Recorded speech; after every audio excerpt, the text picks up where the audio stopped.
Hi and welcome to episode 3 of this Lockdown Your Nutrition. And over the last week or so we've been talking a lot about macros, basically what they are, how you calculate them. This episode is going to be why we stick to macros basically. So sticking to macros is quite important. It helps to keep that balanced diet because we're working towards figures, we're working towards percentages, and this helps us actually eat the right foods, the right amount of them to help us achieve our set goals. A lot of people just think that the best way to lose weight would be just to eat a low calorie diet, and yes, at the beginning that would be, because a lot of the time we're eating large portions, too many calories, not doing enough exercise, we're doing too much or too little or something, and therefore by doing the opposite you'll shock the body and you'll get some very quick results. But after a while that will settle out, and if you're in a low calorie set sort of mindset, then next thing to do is to eat less calories and less calories, and it gets to a point where it's just silly, you're not eating enough calories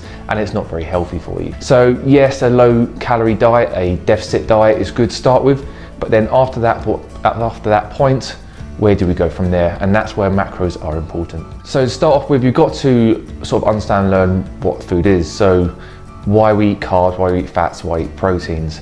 Because to try to get a balanced diet of that, you've got to know that if you have too much of one thing or not enough of something else, it will affect your overall results, because they don't just all add together to like calories do. So carbohydrates is your fuel.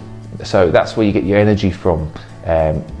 Your complex carbs like your pastas, your rice, your potatoes, that's your long burst of energy, so it's over a long period of time.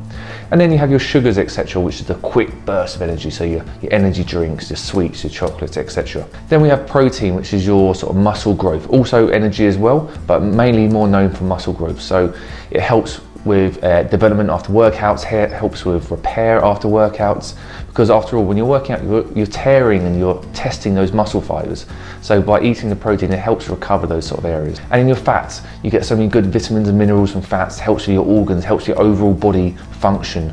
And that's why it's important to get those in as well. So having those low fat calorie diets are not good for you. So those 3 things, your carbs, your fats, your proteins, eating the right amount of each of those is important. Now the best thing to think about is a pie chart. You have 2 pie charts as you see next to me here. One is the correct amount of calories, and then the other is a low calorie diet. Now on the low calorie diet one, you'll see that it's quite high in carbs, not really that much in protein or fat. And then on the other side you'll see the correct amount of carbs, the correct amount of protein and correct amount of fat. Now, if you looked at each of those pie charts, which one would you think would be the better one for you? Now, I know full well you've all picked the low calorie one, but think of it in this way. Those percentages now are quite off. So even though you might be eating underneath your calories on your fats and on your proteins and overall, your carbohydrates could be, look at that, like maybe 70, 80% of your diet. So you'll think you're getting a large portion of your diet through just one of your macros. So all the benefits you could get from your protein and your fat, you're missing out on. Now on the correct side, which is the other side, you see yes, you're eating more calories, but you're eating more calories through your proteins, for your fats, but you're not eating over them. So your set calories, your set grams for your carbohydrates, your fats, your proteins are what you're eating. You're not eating over them. Just because you're eating a little bit more calories than the other pie chart, it doesn't mean you're overeating. You're just eating the correct amount. So with the 2 pie charts in mind, both left and right to me, think of it this way. If you're eating under your calories, but 80% of it, for example, is carbohydrates, that means 80% of your diet is based on energy. Now, if you're not using all that energy up, where's it going to go? You could be eating 200, 500, 1,000 calories under your deficit, but to the point where your body gets used to those calories, it then looks at what the food is. And that food is purely carbs. That means you've got a lot of energy, and if you don't burn off that energy, where's it going to go? It's just going to store. But if you think of the other pie chart and you look at the correct amount of carbs, that calculation is based on what your body is going to burn off, what your body needs to get through everyday life. So that your body will burn off those calories, will burn off those grams. Then it has that protein which will help muscle growth, help development. It won't store that because that body needs that set amount of calories, that amount of grams, and it will burn it off. And surprisingly, same with the fat. The body requires that amount of fat, grams calorie wise, it will burn it off. Have a little trust in your macros. If you've done it properly, your body has been designed to burn off that amount of macros.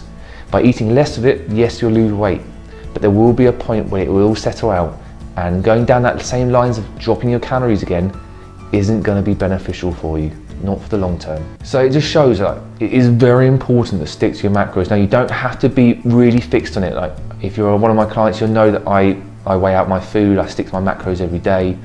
Yes, I'll probably have relaxed times at the weekend, but I'll try to stick to it. You don't have to be like that. You don't have to measure your food and macros. You can take it by sort of a grab of this and a fist of that. And you can be you take it in baby steps basically. You don't have to go full out, but at least sticking to as close as you can to your macros, you'll give your body a chance to really take in what you're using, what you're giving it, and use it.